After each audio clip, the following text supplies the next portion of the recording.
Hola, hola. Bueno, en primer lugar, un saludo a cada uno de ustedes, a la concejala Rosa Misterra, muchas gracias por el espacio, igual a cada uno de ustedes.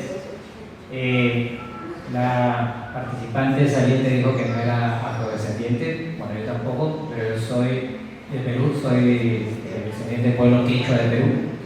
Y bueno, quería compartir un poco el trabajo que se viene haciendo en Perú, porque ahora en junio se aprobó la Política Nacional de Población Afroperuana propuesta por el Ministerio de Cultura del Perú.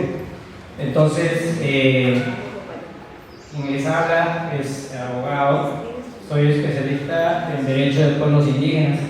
¿Y por qué de alguna manera estoy queriendo compartir el trabajo? Porque nosotros como pueblos indígenas, y bueno, las veces que he venido por acá siempre he articulado con el ONIC o con el CRIC específicamente y otras instituciones, siempre por velar por nuestro territorio y también defender en los casos de vulneración de derechos.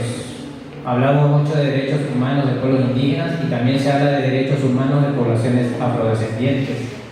En ese sentido, mi compartir voy a tratar de dedicarle unos 12 minutos, no más de 15, para no cansarlos, y quería compartir cómo en Perú se comienza a sensibilizar por los años 60 el trabajo de la población afroperuana.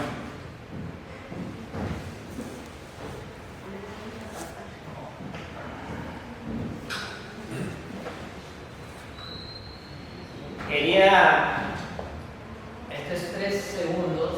No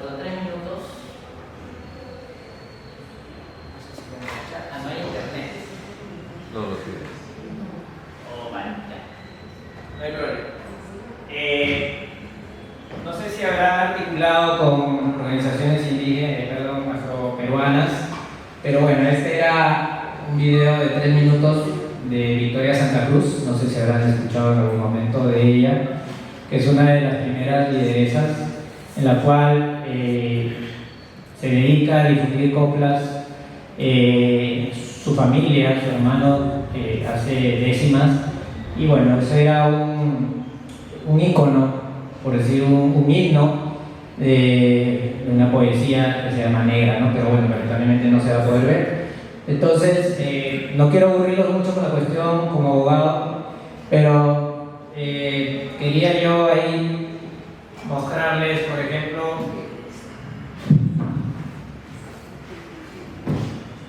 cómo es que los derechos de pueblos indígenas y también afroperuanos o afrodescendientes, en el marco de la normativa internacional, me imagino que la consultoría ha abordado esta normativa. Tenemos una infinidad de derecho internacional público para pueblos indígenas y afrodescendientes. En primer lugar tenemos a la Declaración Universal de los Derechos Humanos, 1948, y igual la Declaración Americana de los Derechos de los Deberes del Hombre, también en el mismo año, 1948. En tercer lugar, he considerado la Convención Internacional sobre la Eliminación de todas las formas de discriminación, año 1963. Lo pongo de ese color porque voy a hablar unos 2 minutos al respecto.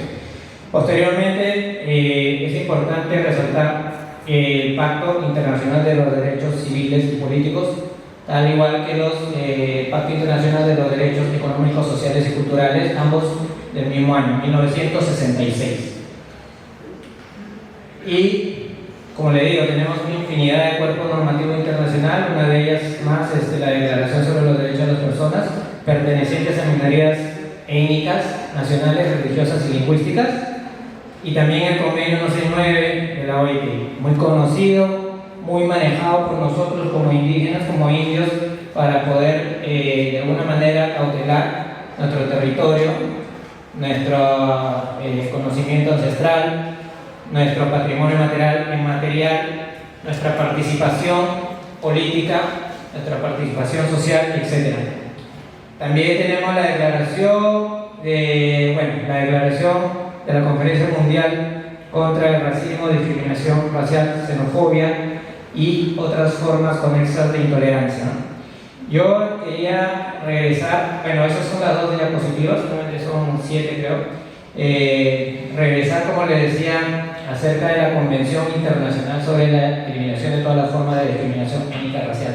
En este tratado internacional, como ustedes saben, todo país cede su soberanía jurídica para poder cumplir cualquier tratado internacional. Hay convenios, hay tratados.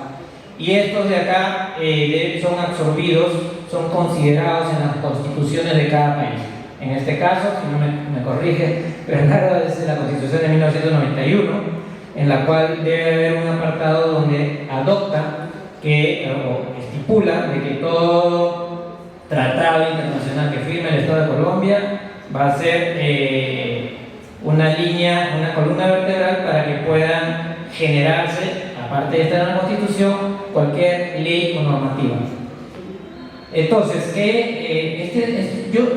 me interesaba compartir con ustedes esto porque las poblaciones indígenas y afrodescendientes, en este caso en Colombia, siempre han pasado por un proceso histórico de discriminación racial. Y en esta convención lo que se busca es, por primera vez se hace se investiga para poder determinar qué cosa es la discriminación, y definitivamente hay un montón de materiales de expertos que de alguna manera expusieron en esta convención las formas de discriminación. Pero bueno, entonces hay discriminación por distinción, ¿no? La discriminación racial es por la alimentación de la piel, en este caso, para nosotros los indígenas también, ¿no? Hay diferentes, cuando nosotros nos llamamos en Perú, nos autoidentificamos como piel cobriza. Entonces, igual para la población afroperuana o afrodescendiente. Pero también hay discriminación racial por preferencia, ¿no? Siempre se ha tratado de tener grupos hegemónicos o de poder que de alguna manera nos han diferenciado tanto a los indígenas como a los afrodescendientes, ¿no? Y también la discriminación racial va en contra de la distinción. O sea, siempre en la historia del Perú, me imagino que no es muy ajena a la de Colombia, la historia siempre ha determinado personajes distinguidos y ilustres, ¿no? Nunca en Perú, desde la llegada del occidente y la fundación de la República Peruana, se ha tenido distinguidos o ilustres indígenas originarios, mucho menos afrodescendientes peruanos. Entonces, también en esta convención, para terminar, internacional para la eliminación de toda la forma de discriminación racial, aborda, luego de haber identificado ampliamente qué cosa es la discriminación, más o menos de acuerdo a lo que acabo de exponer, ellos se enfocan en el artículo 2, el 3, el 5 y el 7 específicamente, que se prohíbe que el Estado y las instituciones gubernamentales discriminen al afrodescendiente o al indígena, sea a una persona individualmente o a un grupo colectivo o a una población dentro de un espacio territorial. Ahora, cuando hablamos de Estado estamos hablando de funcionarios o servidores del Estado. A ellos alcanza esta normativa, esta convención, como funcionarios del Estado. También habla sobre la discriminación racial que puede existir en este tratado internacional con respecto a las organizaciones sociales, organizaciones políticas. Como dije, en primera instancia el Estado, ahora también estipula en el artículo de que no puede haber ejercicio de algún tipo de discriminación, porque puede haber discriminación estructural, discriminación sistemática, etc., ¿no? Y van a abordar en este caso, a prohibir a que estas organizaciones o sociedad civil organizada pueda hacer actos de discriminación. Y también aborda este tratado internacional acerca de las difusiones, el contenido que se pueda difundir en los medios de comunicación, por ejemplo los famosos mensajes de odio, ¿no? Las cuales de alguna manera son incisivas, ¿no? Y ya más ahora hablando sobre tecnologías, lo comentó también anteriormente, se habla mucho del ciberbullying, ¿no? O también el bullying en las escuelas. Entonces, y finalmente se habla en esta convención sobre la igualdad y el acceso de los afrodescendientes y los pueblos originarios a un debido proceso en el sistema de administración de justicia, en todas sus instancias. Finalmente propone pues de que debe haber tolerancia, ¿no? Siempre una normativa al final va a proponer, en este caso, tolerancia y que la educación también sea accesible. Terminó el anterior ponente hablando sobre la importancia de la educación. Bueno, en Perú tenemos normativa nacional. ¿Por qué dejaba en amarillo? Porque esos dos pactos, bueno, son asideros para los derechos humanos, pero cuando termine, hablando de la Política Nacional de Población Afroperuana de Perú, es el motivo por el cual está en amarillo.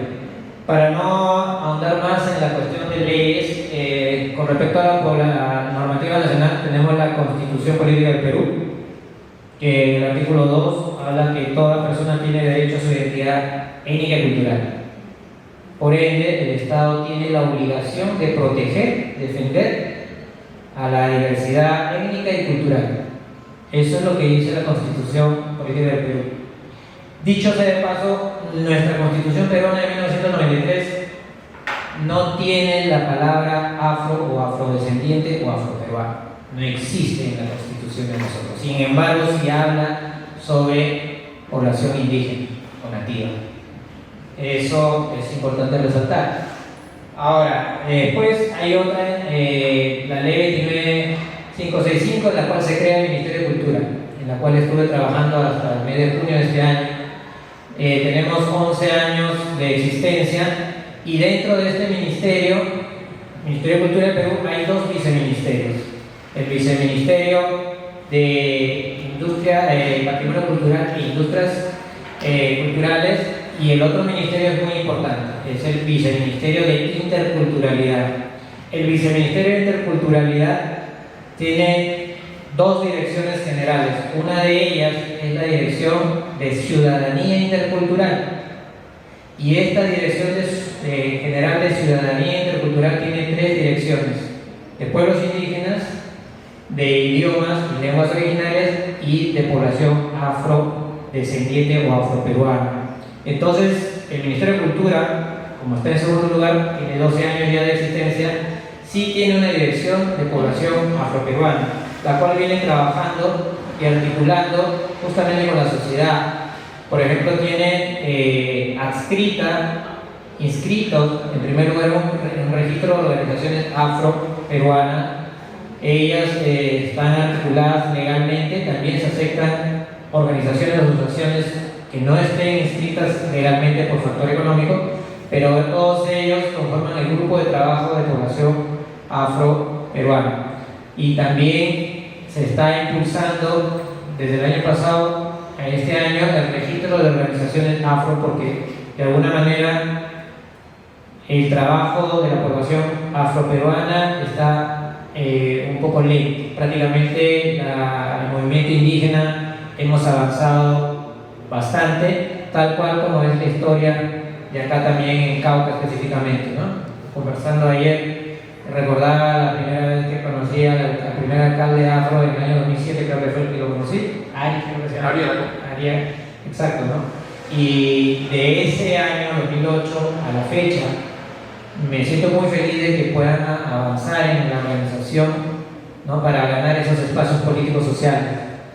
Y demás normativa que no voy a abordar, pero hay una ley sobre la Ley General de Educación, es muy importante, ¿no? abordar la educación en estos procesos de recuperación de espacios sociales y de ganar derechos para poder tener políticas públicas, definitivamente con una muy buena reglamentación, porque a veces nos quedamos con leyes y la ley puede ser muy excelente, pero la reglamentación por factores políticos se queda ahí, o sea, la ley queda pintada con flores y la reglamentación, eso es lo que ha pasado con la ley de la consulta previa de pueblos indígenas en el Perú. Y bueno, y otras normativas más que no voy a abordar. Me voy al caso peruano. Esta fuente, bueno, en mi calidad de director, dejarles saber que bueno, el Perú tiene 24 regiones que debería ser equivalente a departamentos. Entonces, el Ministerio de Cultura, como le dije, tiene la Dirección General, el Viceministerio de Interculturalidad, en la cual hay 24 directores porque hay 24 regiones. Yo fui director de una de las regiones y por eso que tengo el material que es oficial, ¿no? Pueden ver de alguna manera que se han trabajado políticas nacionales en materia de diversidad cultural e interculturalidad. Ahí hay un caso de ejemplo, Política Nacional de Cultura del 2018, ¿no? Que promueve la defensa de la diversidad cultural y derechos culturales, la Política Nacional de Lenguas Originarias, Tradición Oral e Interculturalidad 2021, bastante fresco, la Política Nacional de Transversalización y Enfoque Intercultural. Esta política no sé cómo estarán dando, de repente la consultora, cómo estarán dando acá. Eso sí quería compartir algo rápido. Esta política de transversalización dio mucho dolor de cabeza a los gobernantes, a los políticos y a los funcionarios públicos, porque no hay muchos especialistas en interculturalidad. Pero para aterrizar, se tomaron enfoques, el enfoque intercultural, el enfoque de género, el enfoque interinstitucional o intersectorial, ¿no? Entonces, estos enfoques han sido de alguna manera los pilares para que esta política de transversalización de alguna manera pueda ser la hoja de ruta para que se puedan generar más políticas nacionales. Y el enfoque, uno más, es el enfoque de derechos humanos, ¿no? O sea, son de interculturalidad, de derechos humanos, de género, intersectorialidad. Esto ha servido para diferentes sectores, ¿no? Diferentes ministerios, educación, cultura, economía, etc. Por eso un poquito abordaba la importancia de una política nacional de transversalización, de enfoque intercultural. Y de ahí, bueno, la Política Nacional de Pueblos Indígenas, también 2021, y finalmente, Política Nacional para la Población Afroperuana, derechos culturales, económicos, sociales para el pueblo afroperuano. Esta diapositiva es de marzo de este año, por eso que está en color gris, Política Nacional en proceso de aprobación.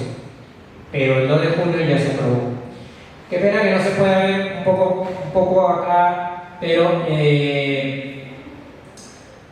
para poder tener una política nacional hay que identificar el problema social. Hay un problema social. Entonces, van a ver que los efectos están de color verde, no voy a abordar eso ahora, pero sí qué es lo que identificó el Centro Estratégico de Política Nacional del Perú, que es una institución gubernamental para poder plantear una política nacional de pueblo afroperuano al 2030. Entonces ellos identificaron que había un limitado ejercicio de derechos económicos, sociales, políticos y culturales para el pueblo peruano. Por eso que yo les decía la importancia de esto, de los dos pactos, porque son derechos civiles políticos y derechos económicos, sociales y culturales. Entonces, de alguna manera, al haber identificado ese problema público, es de que nace esta propuesta, identificando 5 causas directas y 13 causas indirectas. Bueno, para ir terminando, yo quería dejarles saber que de alguna manera estaba escuchando a la ponente anterior, la consultora, de que abordaba, por ejemplo, de que hay que hacer evaluación a esta política pública afrodescendiente acá en Cauca. Pero en Perú, aparte de hacer una evaluación no escuché, por eso lo comparto, se debe hacer también un seguimiento. Primero hacer el seguimiento, que es más o menos lo que decía la joven, y al hacer ese seguimiento tomar nota, hacer algún informe pequeño o informe sombra o informe gris, como lo quieren llamar, y que eso contribuya al momento de hacer evaluación. En Perú, la política nacional de población afroperuana, con respecto al seguimiento, lo hace la misma sociedad, los municipios, las organizaciones afrodescendientes, pero con respecto a la evaluación, enfocan 3 tipos de evaluación que considero que podría analizar importante. La evaluación sobre la implementación, el proceso de implementación, ¿no? La evaluación de resultados, porque hay que ver a las metas y los resultados si es que en realidad se llegó a eso, y luego de esos resultados ver que de alguna manera se haga cumplimiento por los gobiernos locales o las instituciones. Finalmente, la población afrodescendiente peruana de alguna manera tiene objetivos prioritarios. O sea, esta política nacional termina con estos objetivos prioritarios para el año 2030. Y ahí dice: reducir la discriminación étnico-racial y racismo hacia el pueblo afroperuano. O sea, tiene que reducir. En segundo lugar, mejorar las condiciones sociales para el desarrollo del pueblo afroperuano. Tercer objetivo prioritario, mejorar las condiciones económicas para el desarrollo del pueblo afroperuano. En cuarto lugar, lo puse de amarillo: incrementar la autonomía de las mujeres afroperuanas en su diversidad. Considero eso importante. Y mejorar la participación ciudadana del pueblo afroperuano. Cada uno de estos objetivos prioritarios definitivamente han sido analizados y hay toda una explicación del por qué. Solamente voy a tomar uno, por ejemplo, las condiciones económicas. Hay indicadores que la población afroperuana tiene los salarios más bajos en el Perú. Tiene los salarios más bajos. La población, la discriminación en el Perú, por ejemplo, para la población andina es del 58%, según un estudio del Ministerio de Justicia. El 58% de la población indígena en el Perú es discriminada. El 59% de la población amazónica o nativa de la región amazónica es discriminada. Y ojo con esto, el 60% de la población en Perú discriminada es afrodescendiente. Entonces, quienes sufren esa carga de discriminación es mayormente la población afroperuana. Eso es preocupante, por eso que se ha planteado de alguna manera tener una política nacional. Definitivamente estos objetivos prioritarios buscan de que las instituciones del Estado, todas las instituciones, nosotros tenemos 19 ministerios, y de esos 19 ministerios, para que tengan una idea, hablando del presupuesto, porque vi que están hablando un poco sobre el presupuesto. Lamentablemente el Ministerio de Cultura, de los 19 ministerios en el Perú, el Ministerio de Cultura está en el puesto 17 de asignación de presupuesto. O sea, el Ministerio de Cultura nunca tiene dinero, pero quienes tienen dinero en este caso son los gobiernos departamentales, en este caso provinciales o municipales. Entonces con ellos hay que articular. Finalmente, dejé lo que debería haber dicho al inicio, pero era de que en el Perú solamente hay 829.000 afrodescendientes. Nosotros somos 33,5 millones de peruanos. Solamente en el último censo del 2017 se ha sincerado de que hay cerca de 828.580 y tantos. Vamos a redondear, 829.000 afrodescendientes peruanos. O sea, el 3,6 o 3,6% de la población peruana es afrodescendiente. Dicho sea de paso, el último censo con variable étnica por primera vez en el Perú fue mal elaborado. Entonces, este indicador de 3,6 puede ser de repente más de 5, porque en la población indígena somos 33,5 o 3,5 indígenas, pero hay informes de organismos internacionales donde dice que en el Perú el 52%, 51% de los peruanos son descendientes de pueblos indígenas.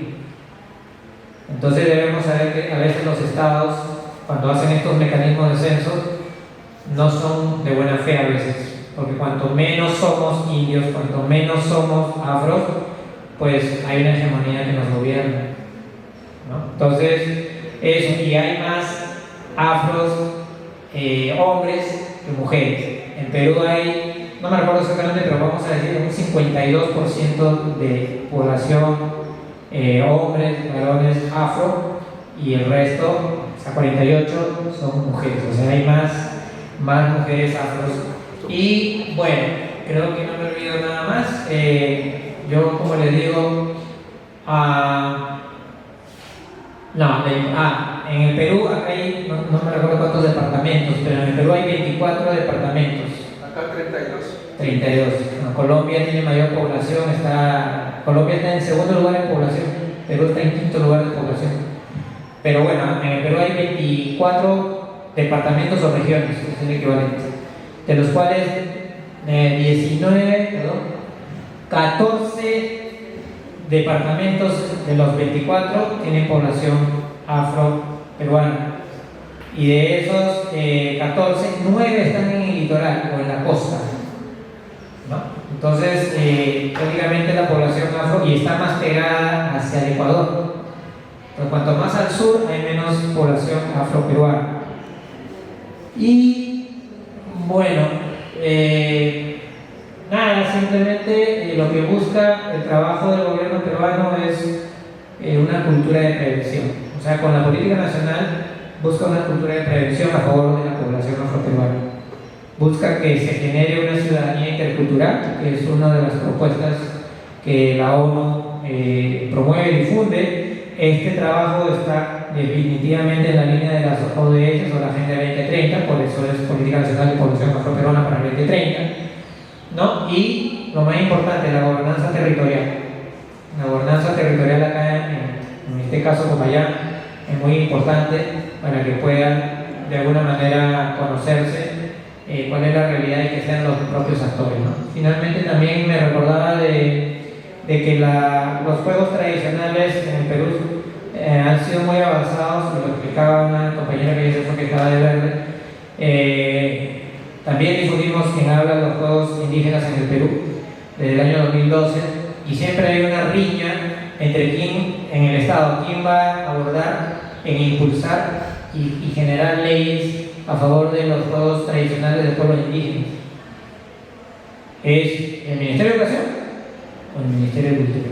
No tenemos Ministerio de Deportes, entonces el ministerio, toda la política de deporte está dentro del área de educación, pero son las dos instituciones que se pelean por impulsar de alguna manera los juegos tradicionales. Y dicho sea de paso, acá en Colombia los juegos indígenas, ustedes deben de saber, hay bastante trabajo que se viene haciendo a nivel amazónico y pueblo Pisán, y bueno, los NASA no avanzó mucho, pero sí hay mucha actividad de pueblos indígenas en Colombia. Nada, simplemente agradecer a ustedes por su tiempo. Debería haber venido más temprano, pero bueno, quien habla, vuelvo a repetir, cerrando, soy descendiente del pueblo quechua, que es en todo caso compartir del pueblo indígena. Rutas de acción para la promoción, atención y participación de la población residente dentro de la administración municipal.